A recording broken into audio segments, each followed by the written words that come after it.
Yeah, you can change your body. But to change the body takes at least 7 years. That means if you don't fall down for 7 years, you can say, okay, now you're in the mode of goodness. But even so, the psychological changes take even longer than changing the body. It's gradual. It's a gradual process. Huh? And it's not a judgment. It's not saying you're a bad person. Unless you have pride, which is a symptom of the mode of passion. So anyone who asks this question, I would immediately suspect, is very much influenced by passion. Because they're saying, oh, it would be a disgrace to be thought of to be in the lower modes. But it's not a disgrace. It's just a condition. Just like a doctor analyzes the condition of your particular material body. It's not a disgrace. It's just what it is. It's just the reality. The difference is we're not in denial about the reality. We're not in denial about the modes of material nature. It's politically correct to say that everybody's equal. But everybody's not equal. Just like everyone, if we gave a math test or a history test, Everybody doesn't get 100. Everybody's not going to get 100, right? They're going to be different grades according to their qualities. And who would you want to be led by? Right, Well, right. You want to be led by someone who's pure in the mode of goodness. Why? Because that person's going to make you happy. Somebody in the mode of passion is going to make you miserable. If they're leading your society, yeah, there's always going to be fighting and bickering and politics and all the symptoms of the mode of passion. And what to speak of if somebody in the mode of ignorance gets in charge? we already have that. We already have that, right?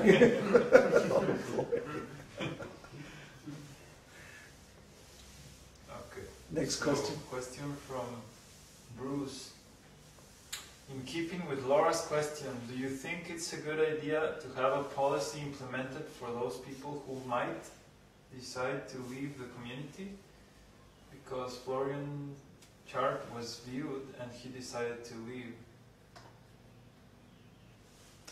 Florian actually never met the criteria for being included in our community. We were discussing this last night, remember? We invested a great deal of trust in him, but he never reciprocated that trust and invested a comparable amount in us.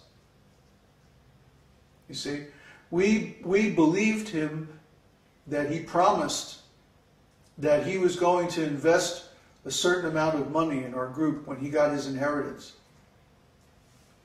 in the future. And we took him at his word, and that was a mistake. Because then what happened is we paid his airfare from Germany, we paid for a laptop computer, we paid his maintenance and his expenses for more than 6 months. We gave him a lot of our time and attention, training, instructions, and so on. Then, when it came time for him to be initiated, he made a false promise. That's the second false promise. The first false promise was that he was going to donate a certain amount of money. The second false promise was he said he was going to chant 64 rounds. And he never did either of these two things. So, you see, we kept our promise to him. We kept our responsibility. We supported him, we trained him, we gave him everything that he needed to do his service. But what did he do from his side? He made false promises, and then he had to leave because of those false promises. Because if you lie to your guru, you're going to fall down. If you offend your guru, you offend the devotees, you are going to fall down. If someone decides to leave, that's their responsibility, that's their decision, their problem. We will never kick anybody out. I mean, if we have to kick anybody out, what that means is that we were wrong in the screening process. But we have never kicked anybody out. And we don't intend to ever kick anybody out. They kick themselves out. They kick themselves out. That's exactly right. Well, if somebody comes and joins us, and then we find that they have a spiritual problem or an ethical problem, we will try to correct them. If they don't like being corrected, they can leave. We can't stop them. But we're not going to kick people out. I don't want to get into that whole thing of kicking people out. That stinks. That's what ISKCON does. If somebody comes along and has an argument that they can't defeat, they kick him out. Why? Because their process is political, not spiritual. Our process is spiritual. If you're wrong, we'll do our best to convince you. And we'll base it on the scriptures. That's Brahmana. That's a Brahminical approach. Now then, if you don't want to take the spiritual solution, you want to take a political solution and leave, you can do that. We're not going to stop you. But that's your decision. It's not our decision to kick anybody out.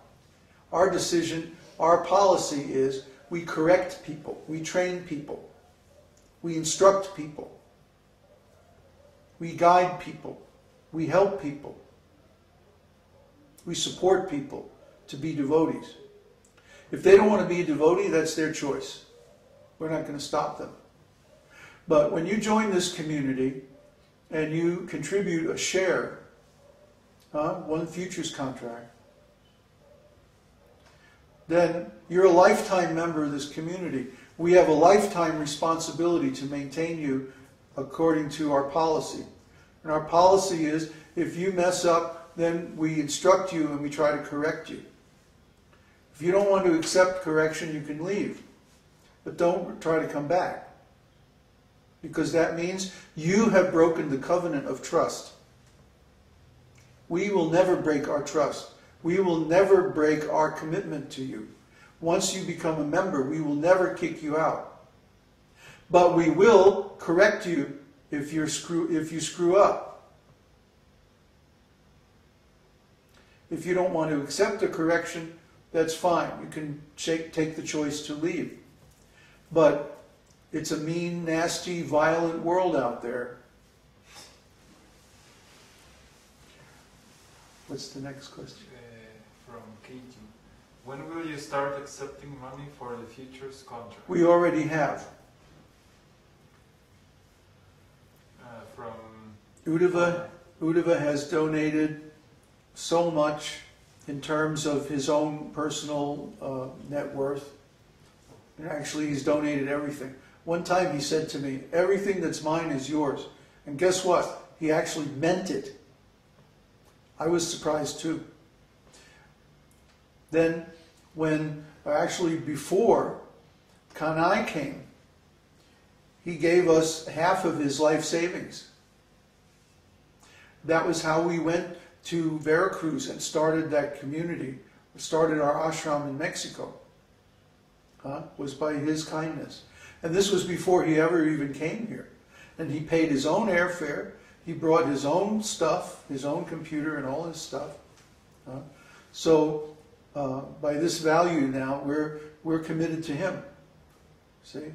And similarly, Andre, before he came, he gave a very nice donation, more than a futures contract, that has enabled us to develop our whole stock market approach, to do the test trading and all of that. So by his kind donation, see, he's made possible all this. So now we have this relationship of trust, this reciprocal trust, that, that he trusts us, we trust him. See? So at this point I can say we have 4 members. Neville is the 4th. Neville also gave a very generous donation that allowed us to purchase the special software that we're using. The top-of-the-line, high-end stock trading software. And that we're using to do our research. And then from that research, we're going to develop our own software. But we couldn't do it without it. We couldn't develop our own software unless we had this other software to do the research.